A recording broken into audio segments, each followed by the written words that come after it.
Hello guys. So we all know the Roblox game Doors, right? So I've recently started working on a fan-made subfloor, and today I want to show it to you guys. But before we start, I want to tell you that I created a Discord server. So now on I will upload the leaks for my game in it. But talking about leaks, at the end of this video I will show you guys a brand new leak. But now grab your popcorn and let's start. Anyway, this subfloor is called the laboratory, and getting into it is very luck-based. You have to wait in room 0 for exactly 30 seconds. Then you have 2 seconds to open door 1. And after all of that you get only 10% chance to enter the subfloor. But if you've successfully did it, the room in door 1 will look different. Something like this. And when you enter the room there's a cutscene where you go in, then the door slams behind you. And then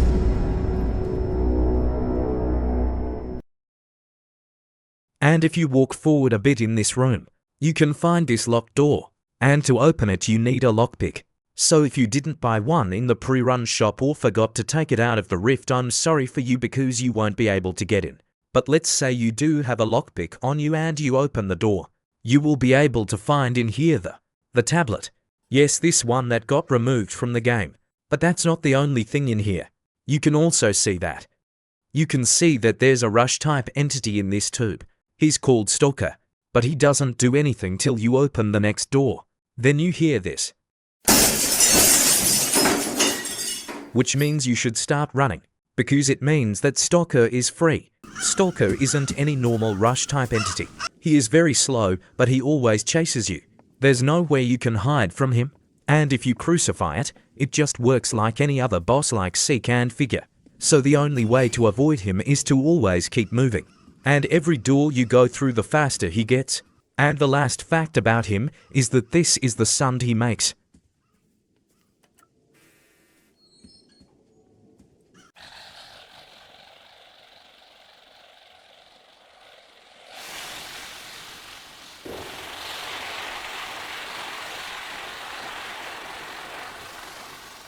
Well, I hope you listened to the warning, but I think it's a good time now to go to the next part of the video.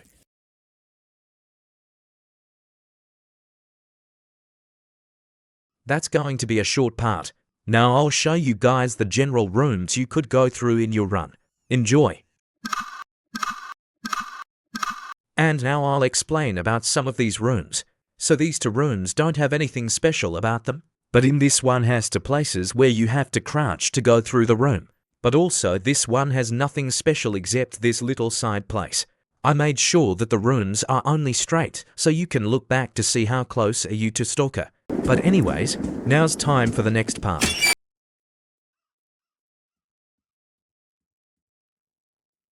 So in every door's floor or subfloor there are entities, right? So now I'll show you guys the entities in this subfloor. Let's start with the entity with the most unique name ever. First, I told you that his name is unique. As you can see, he's a rush type entity, and he works like most rush types. But when the light flickers, it flickers with a bright blue light and this next sound. And then he comes, so you have to hide, and that's his sound.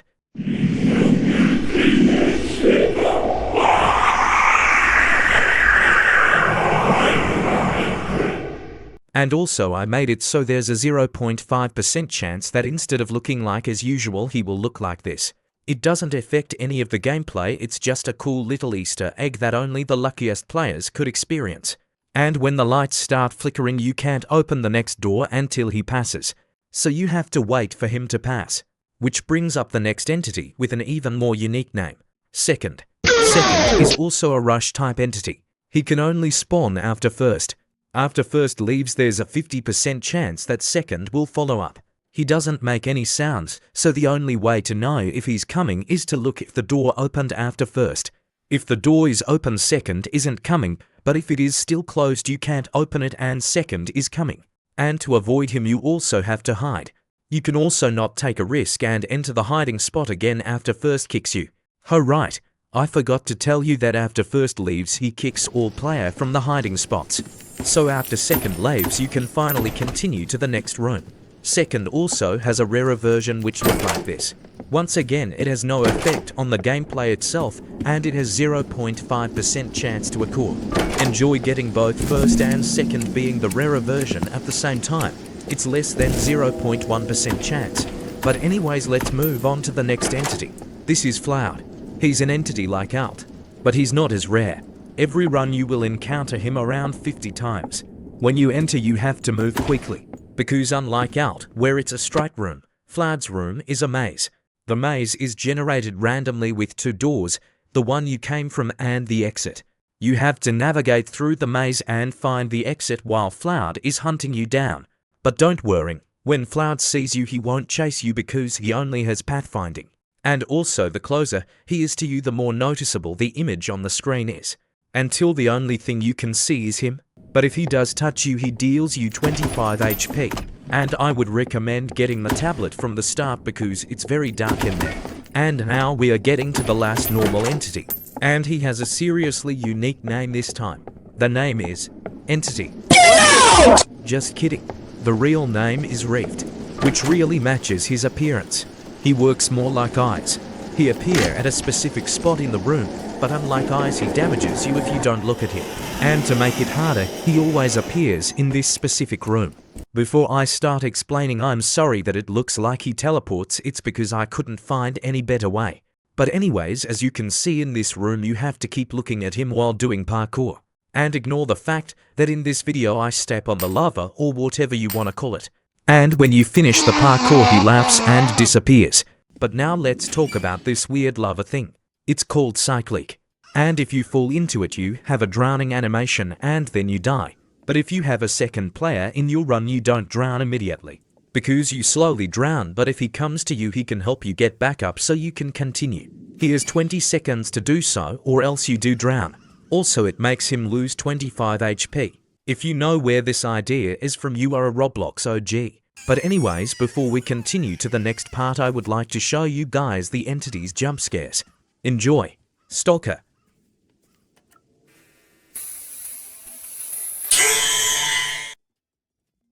First. Second. Floud.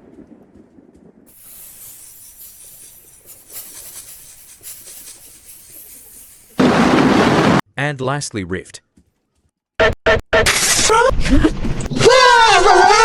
Anyways, now we can move on to the next part.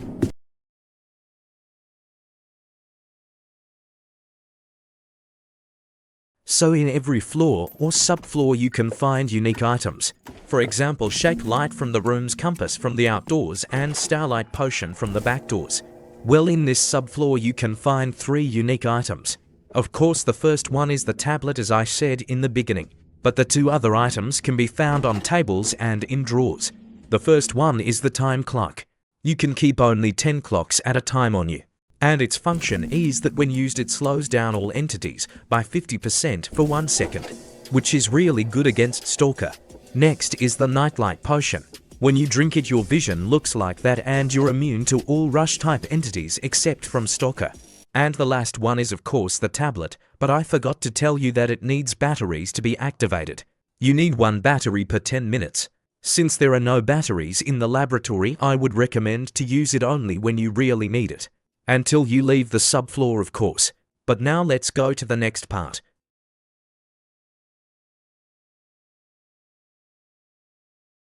You've finally reached door 125. And that's what you see.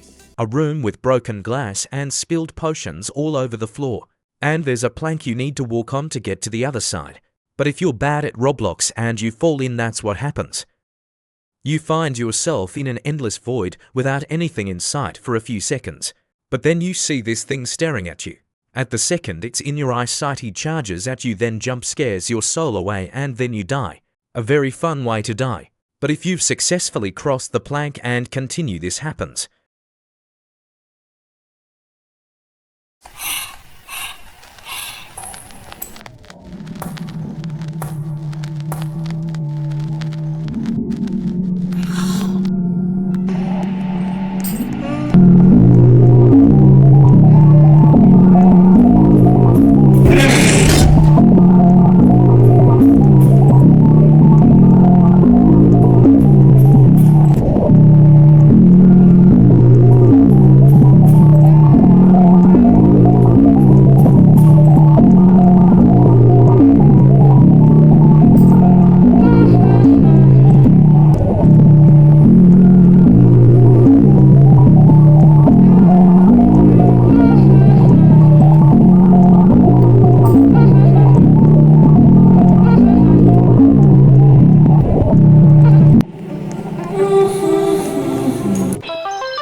Now let's go over what happened there. So this is Joel, and he's the main enemy in the subfloor, and that was his first appearance. And as you saw in the chase, you have to go through all the other subfloors. I really like how it's a 2D entity, but not a rush type. And also this is his jump scare. And last thing before we go to the next part, a new rift room. Not this rift, this one. After door 125, every rift room will look like this. When you enter the room, rift spawns here. And when you get here, rift switches his location to here. And if you fall, it doesn't end well for you. And now let's go to the next part.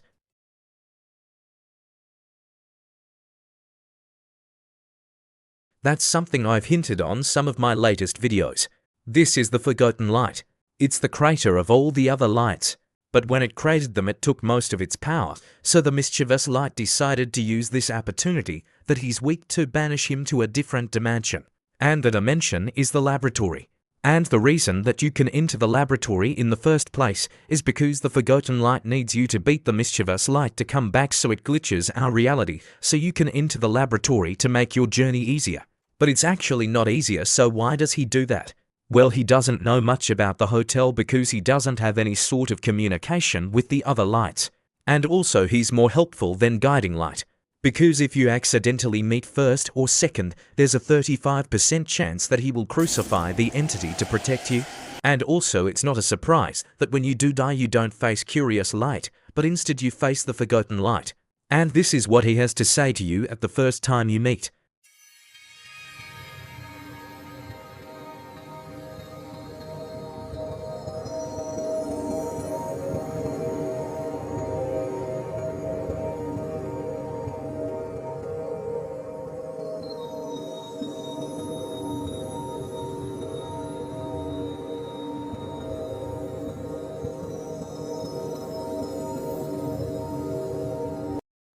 Well, I have nothing else to say, so next part, I guess.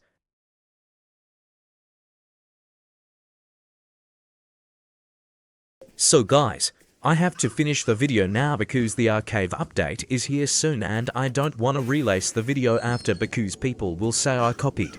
If you want to see what happens next, please like the video because I've been working on this video over 2 months now. So that was it. So if you want the images and animations to make an animation or a fan game about this or anything, you can find these in my Discord server, which you can find in my bio. And also, if I by mistake used any ideas from fan games like the Paradox and the Foundation, I'm sorry because I haven't played these. So if you've enjoyed the video, don't forget to like and subscribe because again, I worked on this video for months. But anyways, have a good rest of the day and see you next time.